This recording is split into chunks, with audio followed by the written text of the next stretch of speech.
Hi. My question is about the resistance and being able to understand if it's unconscious resistance. If it is, you're not feeling any emotion about it, so it's irrelevant. If it's unconscious, there's no emotion. And if there's no emotion, it's not big enough to be a player. People worry about subconscious thoughts and subconscious things. If it's so sub that you're not feeling it, it doesn't matter. Okay. So the doubts, even the subtle doubts that I might have. Well, you can usually feel a doubt. Yeah. Because if you're even describing it as a doubt, that means there's a desire that your doubt is playing against, so you're feeling that. That's one of the most wonderful things about negative emotion. It points out who you really are. Sometimes we say to people, if you're feeling strong discord, whether you call it doubt or pain, one thing it's really saying to you is there's something that you want that is on the table here. And the fact that you're feeling around it means it matters. Now we've sort of established that, and we know you heard us, so continue with the premise that you came to chew on. It is being able to use my internal GPS and to really understand the signals of that related to resistance, because sometimes I think the signals are very subtle and it's hard for me to grasp. Well, sometimes you have to poke at it a little bit to make it bigger. Oh. And while we're not really advocates of making something really big, bad, and awful so that you can feel better, it's like if you hit yourself over the head with a hammer, when you stop, you feel better. But you really haven't gained much.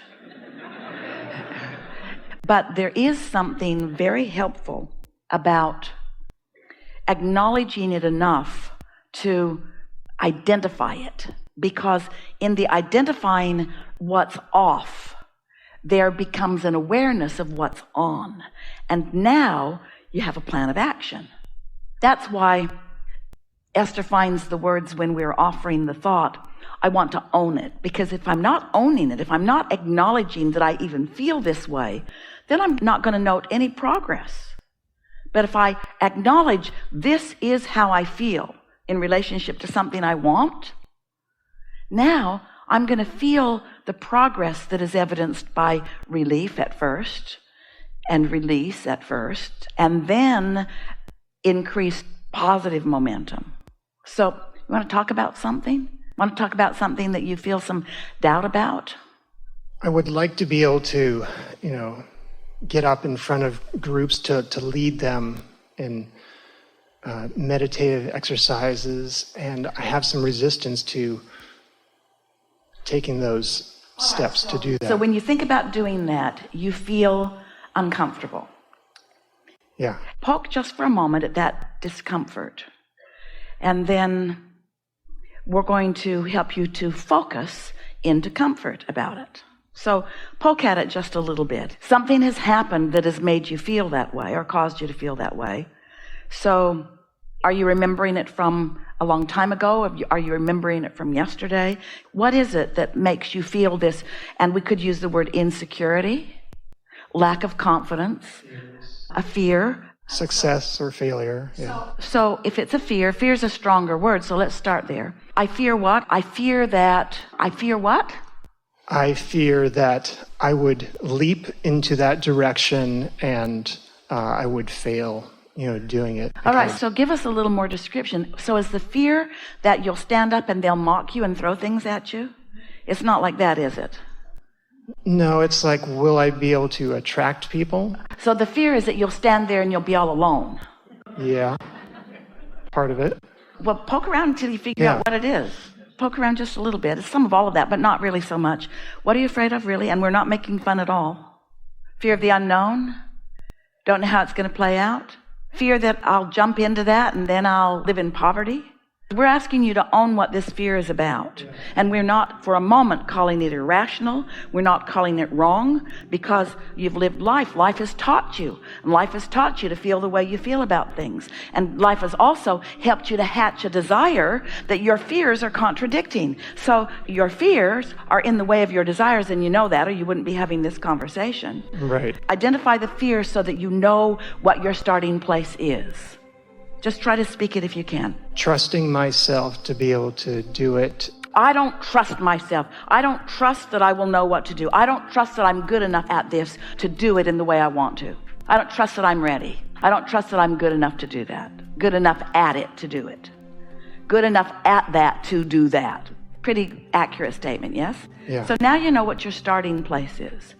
So whenever you know what you don't want, you then know what you do want. And because we've sort of stayed focused with you until you really took the time to identify it, which is what the owning it process is, because if you don't identify your starting place, you're not going to be able to notice your improvement. You're just going to keep covering up with words.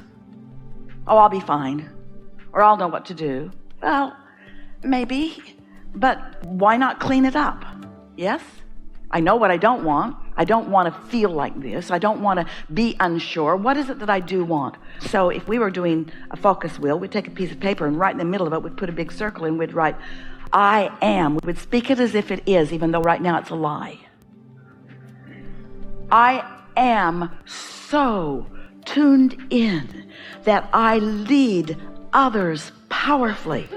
We're going to keep saying it until it kind of clicks the way you want it. I am helping others. But there's something else first.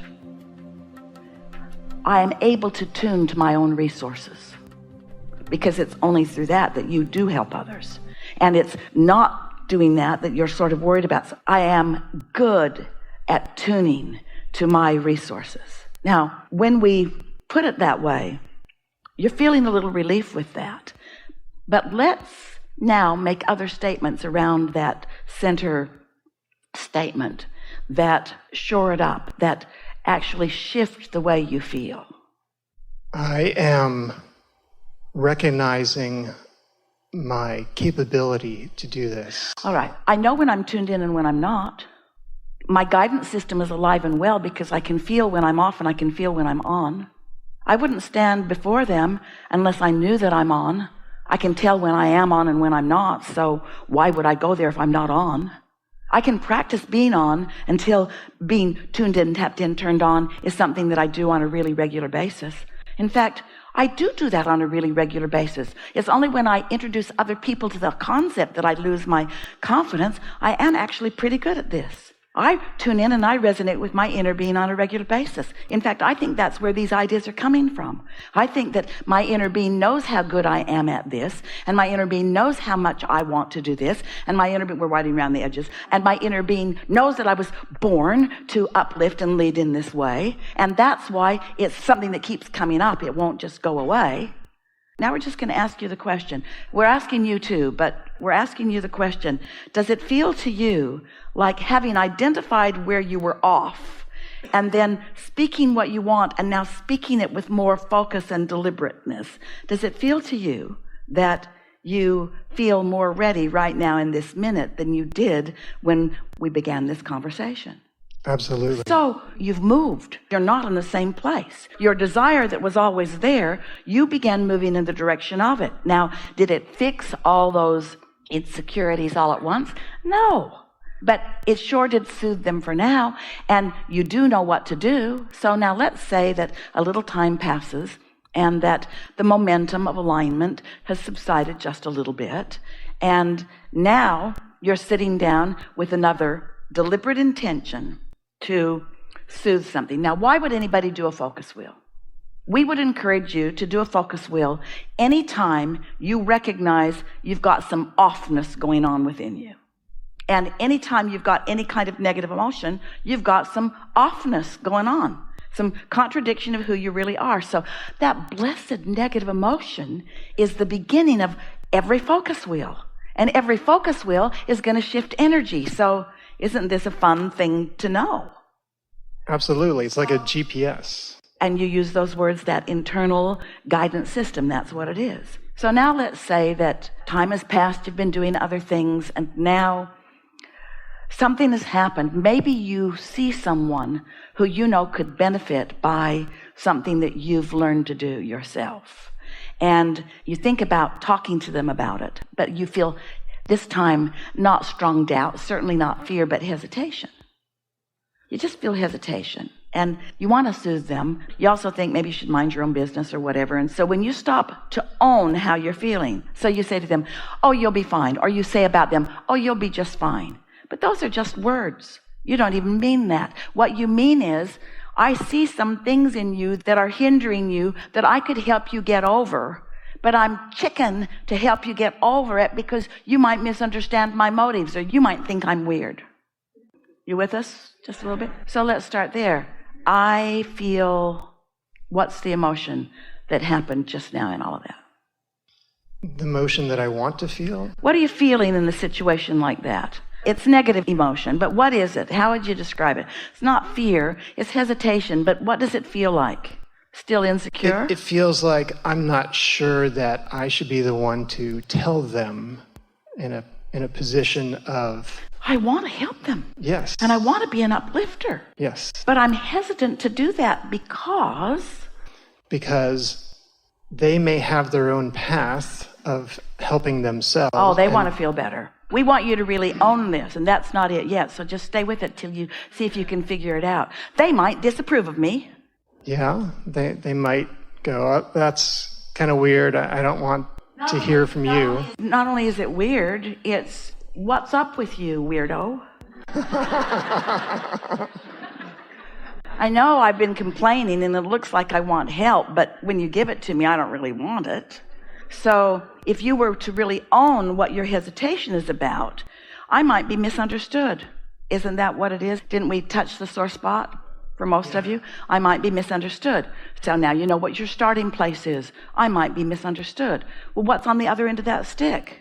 Being able to clearly communicate to them and have a vibration that when I'm tuned with my inner being, then I am understandable.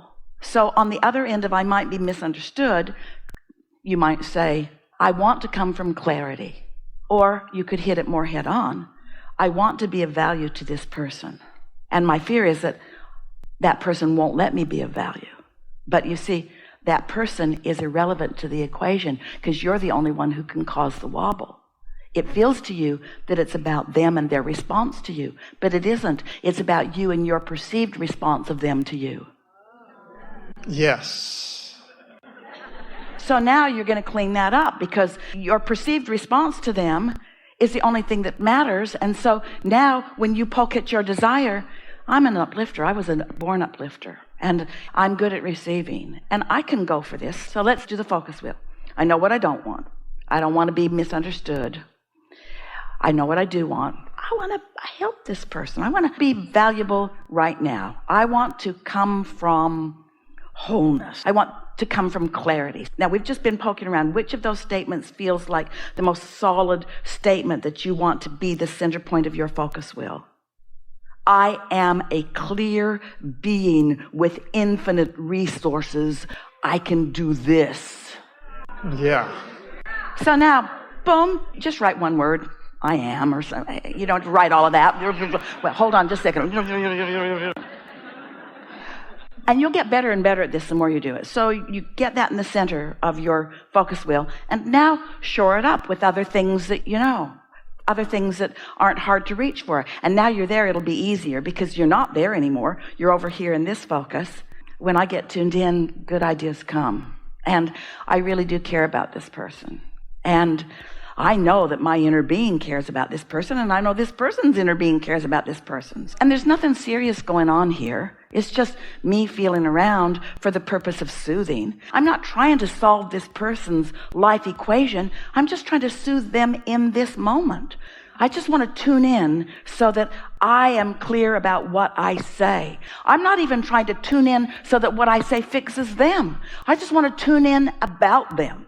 Because when I'm not tuned in, when I'm holding them as my object of attention, and I'm not tuned in to who they really are, I feel bad. And I think it's their problem, but it's my problem. I'm not doing this focus wheel to make it better for them. I'm doing this focus wheel to make it better for me since I'm using them as my object of attention. Hey, you who keeps talking to me about your life, I'm doing quite a bit of work so that I can talk to you without suffering. I got to believe in you because You keep telling me what you want, and I don't believe in you because I'm listening to your words instead of to my source.